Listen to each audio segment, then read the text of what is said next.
Yaa'iin guyyaa hiika afaanii biyyoolessaa marsaa sadaffaan Yuunivarsiitii Arbaa Mincitti bakka hooggantoonnii fi ogeeyyiin ministeera barnootaa, ministeera aadaa fi turizimii fi barsiisonni yuunivarsiitiiwwan garaagaraarraa dhimma kanaan wal qabatee barsiisan argamanitti mata duree ogummaan hiika afaanii hojii uummachuuf jedhuun taa'ameera. Afaan tokko ogummaa irratti hundaa'e yoo hiikame guddina afaanii dinagdee fi siyaasaa keessatti qooda guddaa kan qabu ta'uu fi darbees hiika sirrii ta'ee fi ergaa sirrii kan dabarsudha waan ta'eef ogummaan kun sadarkaa yuunivarsiitiitti akka kennamuuf ministeera aadaa fi ispoortii fi ministeera barnootaa waliin kaarikuleemii qopheessaa kan jiran ta'uu pireziዳንtii ዩኒቨርሲቲ አርባ ምንጭ ዶክተር ዳምጦ ደርዛ ሂመኒሩ የምናሰለጥናቸው ባለሙያዎችም በዛ ልክ ለሀገር እድገት ቋንቋውን ogeeyyiin nuti leenjisnu sadarkaa guddina afaaniitiin qorannoo fi leenjiin karaa guddisuu dandeenyuun ministeera aadaa fi ispoortii fi ministeera barnootaa waliin hojjechaa jirra. Yuunivarsiitiiwwan muummee afaanii qaban fudhatanii irratti hojjechuu qabu.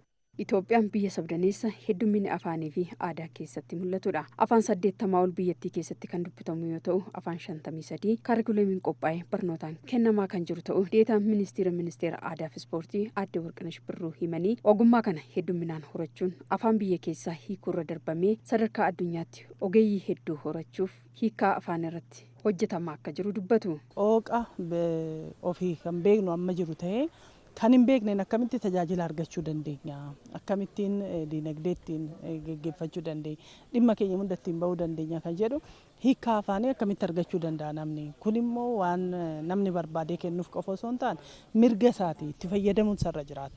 Mirga kana immoo heerri biyyattiillee kenneefii jira jechuudha.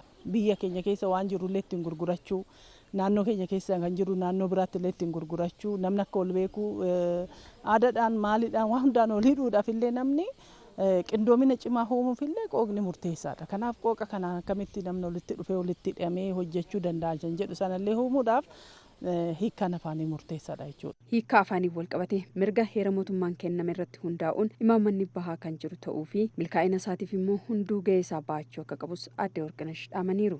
Hayyoonni yaa'ii kanarratti hirmaatan gamsaaniitiin kanaan dura hiikkaan afaanii ogummaa otoo hin taane muuxannoo irratti hundaa'ee kan hojjetamaa ture ta'uu ergaa barbaadamee dabarsuu irratti hanqina akka qabus himaniiru. Ogummaa irratti hundaa'e yoo hojjetame garuu ergaa sirrii ta'e dabarsuu irra darbe carraa hojii guddaas kan uumu ta'uu himu. ትርጉምና አስተርጓሚነት እንደ ሌሎቹ ሙያዎች hiikni afaanii fi ogummaan isaa akka ogummaa biroo hojii eegdota osoo hin taane hojii humtootadha. Dhaabbilee gurguddoo addunyaa keessatti galii guddaa kan argamsiisudha. Lammiileen Itoophiyaa ogummaa kanatti akka addunyaatti hojjetaa hin jiran. ትራንስሌሽን በጣም ያልተሰራበትና ያልተነቃበት በአገር ደረጃ ያልተሰራበት ስራ ነው። hojiin hiika afaanii akka biyyaatti hojii hin hojjetamneedha. Darbees ogummaa guddaadha. Namoonni adda addaa ogummaa isaa osoo hin qabaatiin hojii kana hojjetu. Kun immoo ergaa sirrii dabarsuu irratti gaaffii guddaadha.